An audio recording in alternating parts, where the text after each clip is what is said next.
औज़ु बिल्लाहि मिनश शैतानिर रजीम।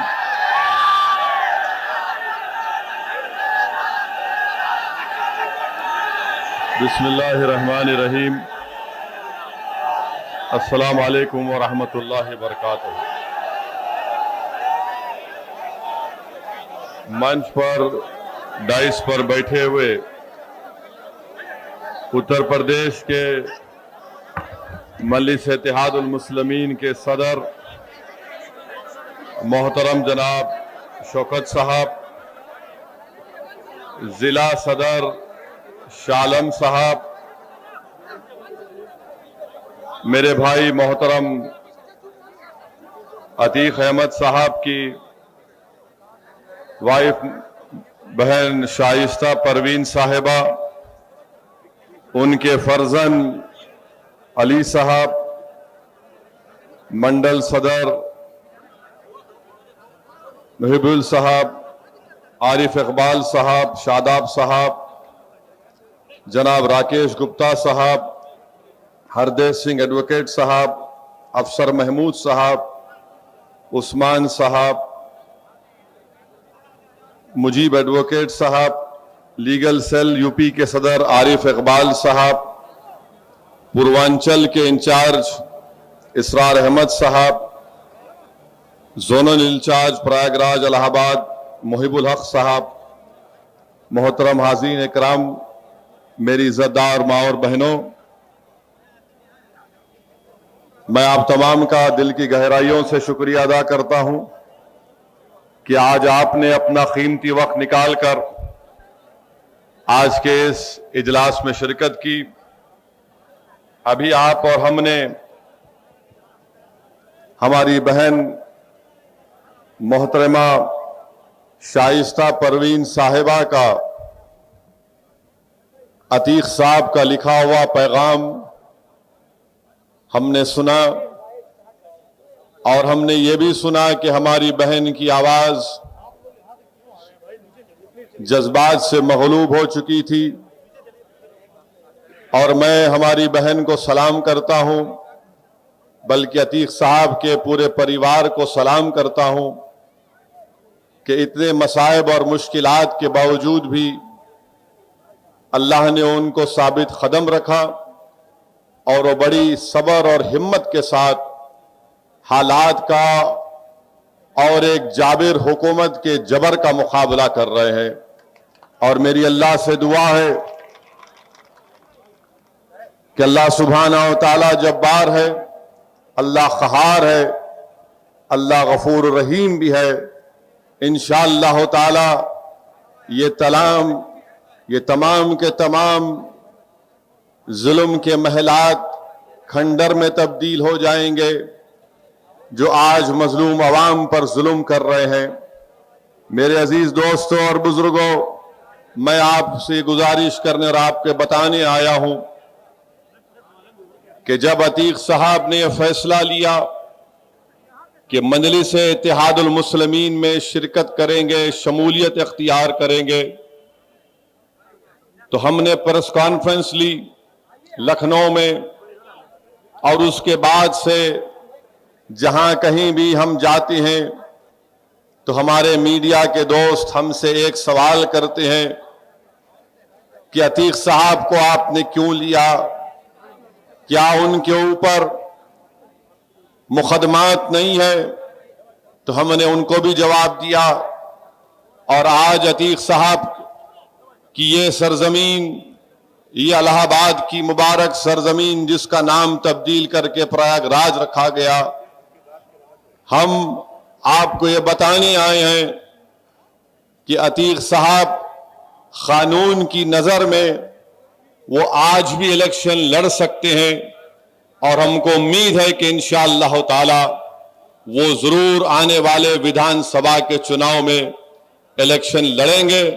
और आप तमाम अपनी दुआओं से और अपने वोट से उनको कामयाब और कामरान करके उत्तर प्रदेश की विधानसभा में बहैसियत विधायक उनको भिजाएंगे।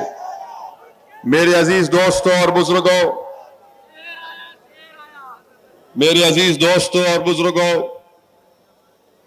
अगर किसी का नाम अतीक है किसी का नाम शहाब है या मुख्तार है तो फौरन सवालात की बौछार शुरू हो जाती है। मगर यही उत्तर प्रदेश में मौजूदा योगी सरकार में बीजेपी के ऐसे 100 विधायक हैं जिन पर भी मुकदमात चल रहे हैं। बीजेपी के ऐसे कई सांसद हैं जिन पर भी मुकदमात चल रहे हैं। और भारत की आजाद 75 साल तारीख में एक बदतरीन फसाद उत्तर प्रदेश की सरजमीन पर हुआ। मुजफ्फरनगर के फसादात के बाद आज आप देखते हैं कि योगी सरकार ने बीजेपी के विधायक और बीजेपी के नेताओं के ऊपर से मुकदमात को वापस ले लिए। इस पर मीडिया में कोई गुफ्तगू नहीं की जाती, बल्कि खुद योगी आदित्यनाथ ने बहैसियत मुख्यमंत्री ने अपने ऊपर एक केस को विड्रॉ कर लिया और दूसरे केस को चलाने की इजाजत नहीं दी। बीजेपी की एक सांसद हैं मध्य प्रदेश से, उन्होंने बड़ा अनाप शनाप कहा उस हेमंत करकरे के बारे में जिसने पाकिस्तान से आए हुए टेररिस्ट आतंकवादी दहशतगर्दों से मुकाबला करते हुए मुंबई की सरजमीन पर अपनी जान की अजीम कुर्बानी दी।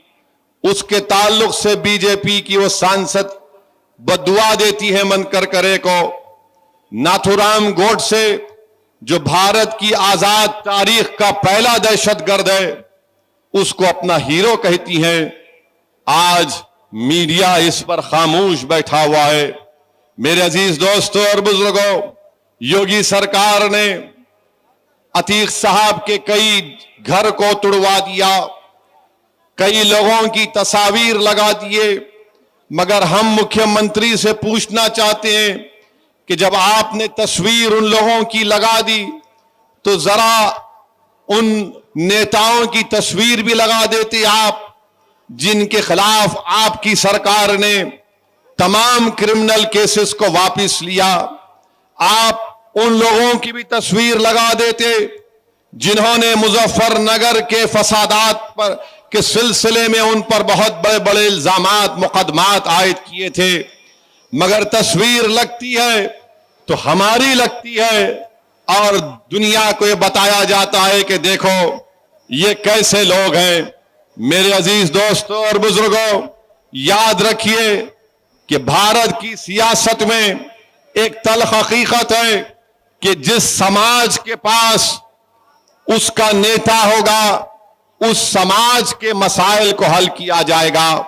जिस समाज के पास उसका नेता नहीं होगा उस समाज को ना उसका हिस्सा मिलेगा, ना उसकी आवाज को सुना जाएगा, ना उसकी तकालीफ को समझा जाएगा, ना उसके मसाइल को हल किया जाएगा। आज असदुद्दीन ओवैसी आपके दरमियान में इसीलिए आया है कि अब की बार हमको अपना हिस्सा लेना है, हमको अपना मुकाम लेना है। और याद रखिए कि मेरी तकारीर को सुनकर जज्बात में आके नारे लगाने से आपको अपना हक नहीं मिल जाएगा। आपको अपना हक उस वक्त मिलेगा जिस तरह यादवों ने मिलकर अखिलेश को अपना नेता माना, जिस तरह हमारे दलित भाइयों ने, खास तौर से हमारे जाटव भाई और बहनों ने मायावती को अपना नेता माना, जिस तरह उत्तर प्रदेश में ठाकुर योगी आदित्यनाथ को अपना नेता मानते हैं, जिस तरह कुर्मी बरादरी के लोग अनुप्रिया पाटिल को अपना नेता मानते हैं, जिस तरह आगरा के बाघेल समाज के लोग बाघेल साहब को अपना नेता मानते हैं, जिस तरह से निषाद के लोग अपनी पार्टी बनाकर अपनी पार्टी से वाबस्ता हो जाते हैं, जिस तरह के हमारे ब्राह्मण समाज के लोग, हमारे ये लोग नरेंद्र मोदी को या फिर अदर जो बैकवर्ड क्लास के लोग हैं ये मोदी को अपना लीडर मानते हैं। मैं आपको ये बात बताने आया हूं, उत्तर प्रदेश में मुस्लिम अक़लियत की कोई आवाज नहीं, मुस्लिम अक़लियत के वोटों की कोई अहमियत नहीं है, मुस्लिम अक़लियत को उनका हिस्सा नहीं मिलता, मुस्लिम अक़लियत का कोई नेता नहीं है। मेरे अजीज दोस्तों और बुजुर्गों, ये हालात को आपको तब्दील करना है। याद रखो, कोई आसमान से उतर कर नहीं आएगा, कोई नीचे जमीन से निकल कर नहीं आएगा, बल्कि आपको इन हालात को तब्दील करना है। अल्लाह ने कुरान में फरमा दिया कि अल्लाह उन्हीं लोगों के हालात को तब्दील करता है जो अपने आप को तब्दील करना चाहते हैं। अगर आप तब्दील करना चाहते हैं, अगर आप एक करवट लेंगे, तो मुझे यकीन है कि इंशाअल्लाह ताला उत्तर प्रदेश में एक इनकलाब बर्पा होगा। और मैं आपसे वादा कर रहा हूं, कि इंशाअल्लाह ताला अल्लाह सुब्हानहू ताला जब तक असदुद्दीन ओवैसी को जिंदा रखेगा, अल्लाह जब तक मुझे जिंदा रखेगा, मेरी पूरी कोशिश होगी कि उत्तर प्रदेश में इनकलाब बर्पा हो, हर नौजवान के दिल में तब्दीली पैदा हो, हर बुजुर्ग की सोच में तब्दीली पैदा हो, और हमारी इज्जतदार माँ और बहनों के आंख से आंसू बहना कम हो जाए और हम उनको एक दिलासा दिलाएं। मैं कभी ये नहीं चाहूंगा कि जिस तरह हमारी एक बहन शाइस्ता अपने शौहर का पैगाम सुनाते हुए जज्बात से मगलूब हो गई और आंख में आंसू आ गए, थोड़ी देर के लिए मैं अपनी इज्जतदार माँ और बहनों से अपील करूंगा कि तुमने अपनी एक बहन को, अपनी एक माँ को, अपनी बेटी को सुना कि जिसका शौहर उसके तरफ नहीं है, जिसके बेटों के पास, उनकी औलाद के पास अपना बाप उनके साथ नहीं है। मेरे अजीज दोस्तों और बुजुर्गों, अतीक अहमद एक नहीं है, उत्तर प्रदेश की सरजमीन पर ऐसे हजारों अतीक अहमद है जो जेलों में सड़ रहे हैं और उनके घर वाले परेशान। आज मैं आपसे अपील करने आया हूं कि ये नाइंसाफी को खत्म करना है। कब तक हमारी बहन अपने जज्बात को, अपने शौहर के जज्बात को जेल के अंदर से पढ़कर यहां पर सुनाएंगे? कब तक हम लोग ये नाम निहाद सेकुलर पार्टियों के डर से, खौफ से जिंदगी गुजारेंगे? कब तक हम बीजेपी से, मोदी से, आरएसएस से डरेंगे?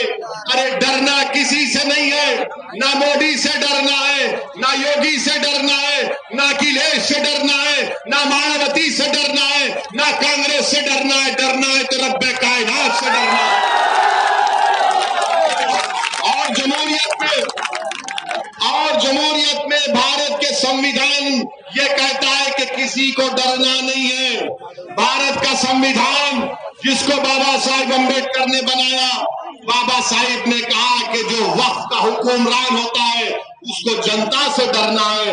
आज हालात उल्टे हो चुके हैं, जनता को डराया जाता है, गरीबों को डराया जाता है, मजलूमों को डराया जाता है, महिलाओं को डराया जाता है, कमजोरों को डराया जाता है, मुसलमानों को डराया जाता है, दलितों को डराया जाता है, आदिवासियों को डराया जाता है।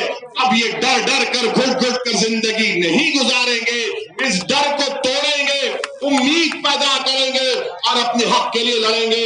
ये पैगाम मैं आपको देने के लिए आया हूं। मेरे अजीज दोस्तों और बुजुर्गों,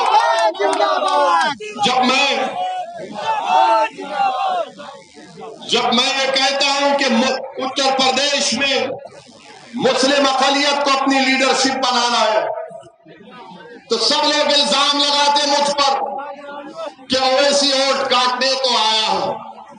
मेरे अजीज दोस्तों और बुजुर्गों, मैं एक मिसाल देकर आपको यहां से एक फिक्र देकर चला जाऊंगा। आप जानते हैं कलीम सिद्दीकी कौन है? मौलाना कलीम सिद्दीकी का नाम सुना आपने? सुना ना? जिनको यूपी की पुलिस ने, एटीएस ने गिरफ्तार किया। अब हमको पिछले 3 दिन से रोज कोई ना कोई एसएमएस करता है, व्हाट्सएप करता है, फोन करके पूछता है, ओवैसी साहब कब बोलेंगे? मौलाना कलीम के बारे में कब बोलेंगे आप? तो हमने 2-3 से पूछा जो गुजरात से हमको फोन किए थे। हमने पूछा, बताओ, तुम तो 2-3 फोन हमको कर दिए, ये बताओ तुम कौन सी पार्टी के हो? तो उसने जल्दी में था। हमने पूछा, डर रहे हो क्या अपना पार्टी का नाम लेने के लिए? तो बोला, डरते नहीं, हम कांग्रेस पार्टी के हैं। तो हमने पूछा बताओ तुम्हारे राहुल ने कुछ कहा मौलाना के बारे में? तो बोले वो क्यों बोले? बोला क्यों नहीं बोलेंगे? बोले आप है ना। बोला फिर वो तुम्हारे वोट के हकदार और मैं सिर्फ बोलने के लिए? बोला मैंने कहा कि पहले उनसे कहो बोलने के लिए।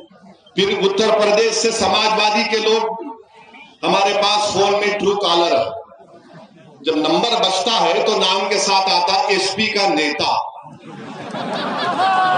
आता है। फोन आया हमको, फोन कहा कि आप कब बोलेंगे? मैं बोला तुम कौन सी पार्टी के नेता हो? बोले आपको कैसे पता चल गया? हमने कहा ट्रू कॉलर है। मैंने कहा मैं बोला नहीं बोला अलग बात है, बोलो ये बताओ कि अखिलेश बोले? तो सन्नाटा था दूसरी तरफ लाइन पर। मैंने कहा अखिलेश क्यों नहीं बोले, बोलो ना। फिर वो फोन कट कर दिए, फिर मिलाए, हम फिर फोन उठाए। हम समझ गए कि इसके दिल पे दस्तक हो रही है अभी। हम बोले बताओ अब क्या बोलेंगे? तो उसने हमको कहा कि वैसी भाई हम दिल से आपको चाहते हैं, हम दिल से इज्जत करते हैं, मगर क्या करें वोट हम आपको नहीं देते, मगर हमको उम्मीद तो आपसे ही है। मैंने कहा उम्मीद जरूर मुझसे रखो, बल्कि अल्लाह से ज्यादा रखो, मगर ये बताओ कि इस मसले में अखिलेश क्यों नहीं बोलेंगे? तो समाजवादी पार्टी का नेता हमसे कहा, नाम नहीं कह रहा हूं वरना बेचारे कल पार्टी से निकाल देंगे। उसने कहा अगर अखिलेश बोलेंगे तो उनको दूसरा वोट नहीं मिलेगा। हमने कहा दूसरा वोट किसका? वो दूसरे का नाम क्या है? इंसान तो है ना।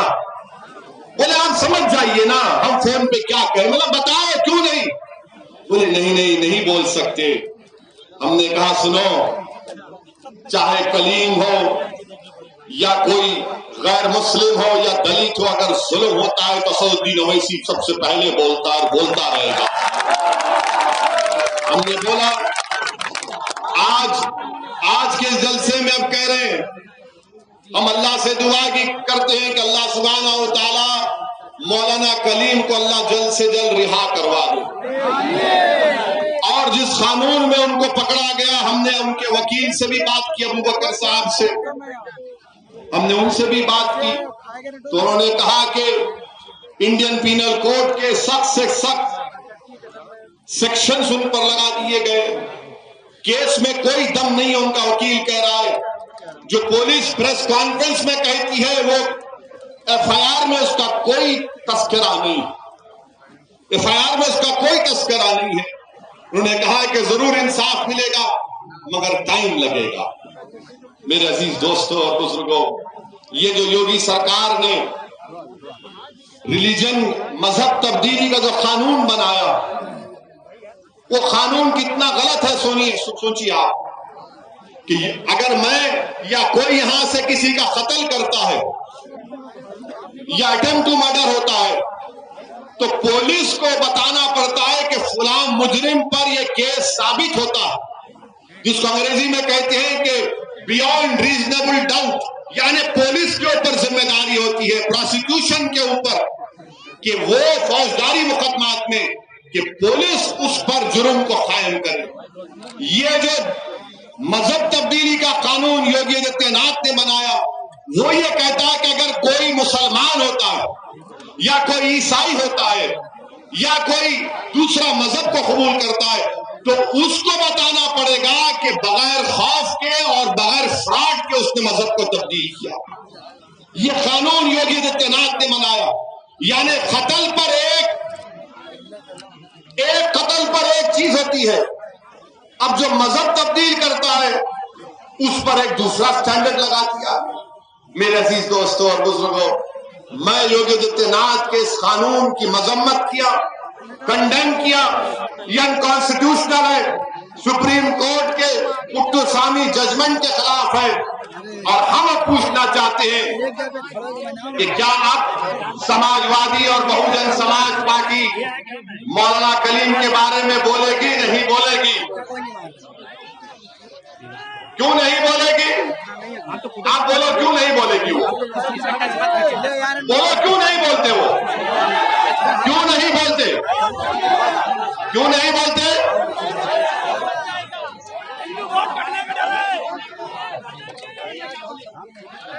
क्यों नहीं बोलते?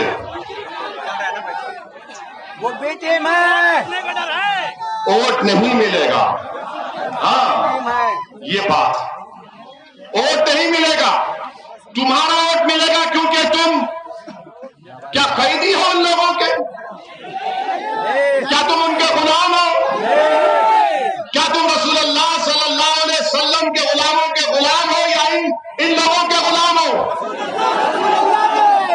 क्या तुम्हारी जबान हक और सच्चाई को बयान करेगी या इन लोगों से डर कर तुम खामोश हो जाओगे? अगर जिंदा है तो जिंदगी का सबूत दो।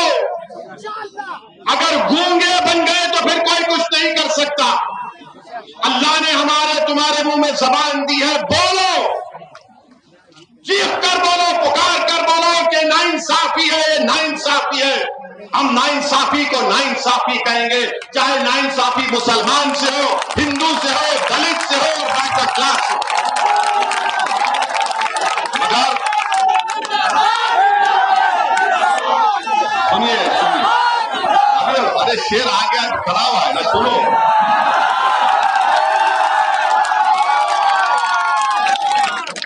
मेरे अजीज दोस्तों, मौलाना कलीम के मामले में खामोश बैठे, और हम जब बोलते तो देखो ये बोला, इसकी वजह से बीजेपी को फायदा हुआ। अब बोलो, ये मसले में बीजेपी को फायदा हो रहा है या सच्चाई को बयान किया जा रहा है? जोर से बोलो ताकि आवाज जाए लखनऊ तक। नहीं, तुम्हारी आवाजों में दम नहीं। हमने सच कहा या झूठ कहा? अगर सच कहा तो नारा लगा हमारे साथ, नारे तकबीर, नारे तकबीर, अहमद मजलिस इत्तेहादुल मुस्लिमीन। अब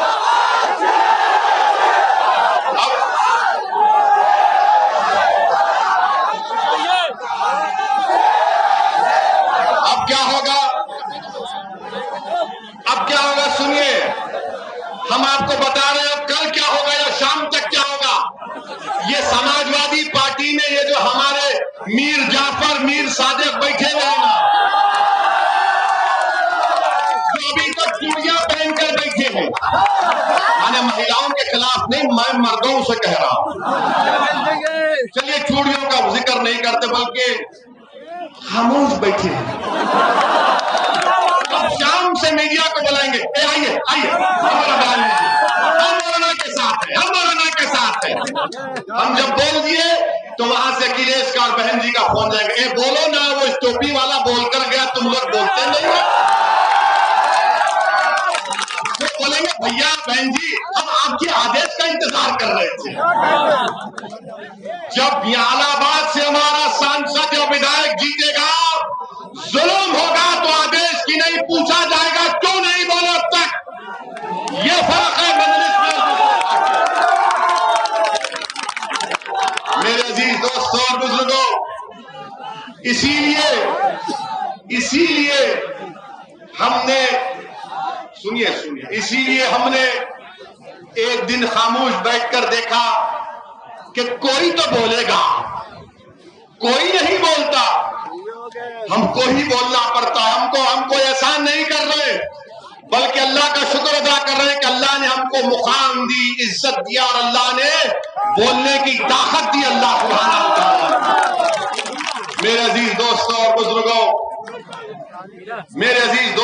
बुजुर्गों, आने वाले असेंबली के चुनाव में आपको अपने वोट को सही इस्तेमाल करना है।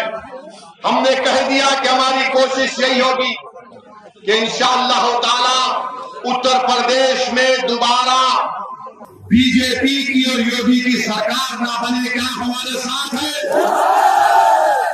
उत्तर प्रदेश में मजलिस को बिगवारों को आप कामयाब करेंगे, हमारे साथ है, हमारी साथ है।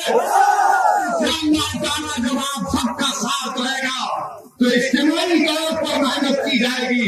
और याद रखिए, असदुद्दीन ओवैसी यहाँ पर आकर अपनी शोहरत, अपनी मकबूलियत, अपनी अनानियत को मनवाने नहीं आया है।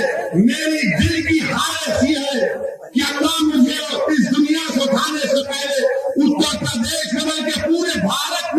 मुझसे ज्यादा नेक और काबिल नेताओं को अल्लाह पैदा कर दे। मैं आपको नेता बनाने आया हूं, मैं आपको नेता बनाने आया हूं, मैं आपको सदुद्दीन ओवैसी से बेहतर इंसान बनाने आया हूं, मैं आपको एक जज्बा देकर जा रहा हूं, मैं आपको एक पैगाम देकर जा रहा हूं।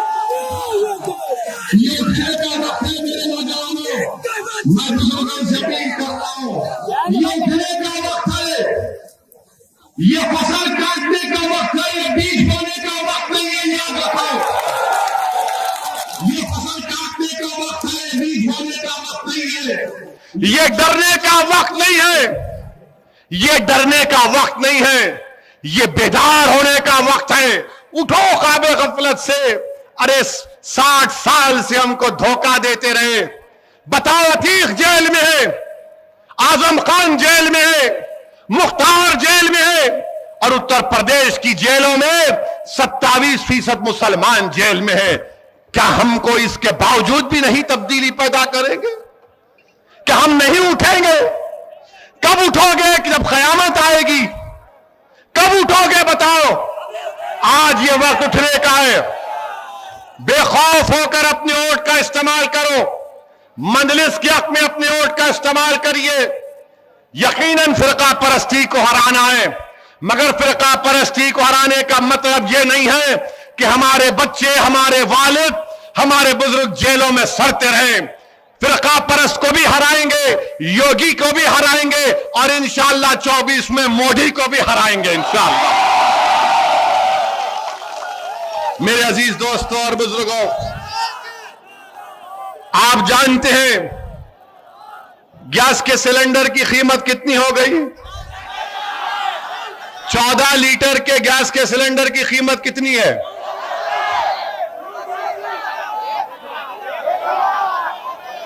885-900 रुपये है। मोदी जी दे रहे हैं आपको, योगी दे रहे हैं, मगर क्या बोल रहे हैं? योगी जी को जाकर किसी ने कहा, मुख्यमंत्री जी गैस, यो मोदी से जाकर कहा उत्तर प्रदेश में गैस का सिलेंडर 885 रुपये 900 रुपये हो गया। तो मोदी जी ने कहा, विधानसभा के चुनाव है, महाराज को पूछो जाकर। जब बाबा के पास गए तो बाबा ने कहा, गैस की कीमत इतनी है, नाम बदल दो उसका, नाम बदल दो। इनका काम यह है, नहीं समझे तो ठोक दो। मेरे भाई बताइए, गैस की कीमत कितनी हो चुकी है? पेट्रोल डीजल 100 रुपए के करीब आ चुका है, और फिर भी, इसके बावजूद भी फिरका परस्ती अपने उरूज पर है। और मैं हमारे बैकवर्ड क्लास के, ओबीसी समाज के हमारे भाई और बहनों को कहना चाहूंगा, आपने मोदी को वोट दिया, ओबीसी के नाम पर अपना नेता मानकर वोट दिया। नरेंद्र मोदी की सरकार ने उत्तर प्रदेश के और भारत के ओबीसीयों को धोखा दिया। सुप्रीम कोर्ट में एफिडेविट डालती है, और डालकर मोदी सरकार कहती है कि कास्ट सेंसस नहीं हो सकता, कास्ट सेंसस नहीं हो सकता, जाति की बुनियाद पर जंगरंगा नहीं की जा सकती, ये मोदी सरकार ने कहा। मैं पूछना चाहता हूं ओबीसी समाज के लोगों को, जिसने मोदी को झोली भर भर के वोट दिए, बताओ क्या आपसे धोखा नहीं किया जा रहा है? इस मुल्क में पेड़ों का गिनती होती है, शेर की गिनती होती है, जानवरों की गिनती होती है, बैल और भैंस और गाय बकरियों की गिनती होती है। अगर किसी की गिनती नहीं होती तो हमारे ओबीसी भाइयों की नहीं होती। आज ये ओबीसी भाइयों को भी समझना पड़ेगा कि कैसे मोदी की सरकार आपको धोखा दे रही है। मेरे अजीज दोस्तों और बुजुर्गों, मेरी आपसे यही गुजारिश है कि आने वाले विधानसभा के चुनाव में अपना एक वोट मंजलिस के हक में इस्तेमाल करिए।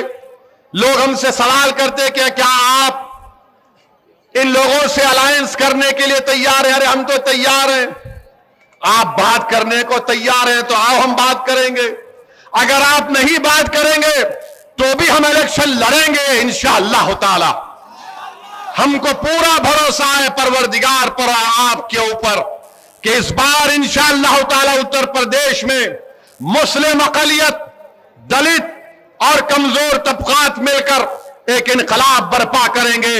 हमने बहुत वोट दे दिया, कांग्रेस को दिया, सपा को दिया, बीएसपी को दिया, मगर आपने अतीक साहब की जबान से सुना कि कैसे जिंदगी भर उन्होंने इन लोगों को मुख्यमंत्री बनाया। एक नहीं, एक एक परिवार के दो दो लोगों को बनाया और बनाने के बाद आज मसाइब और मुश्किलात में उनको डाल दिया गया। मेरे अजीज दोस्तों और बुजुर्गों, पूरे एतमाद के साथ आने वाले चुनाव में मजलिस के हक में अपने वोट का इस्तेमाल करिए।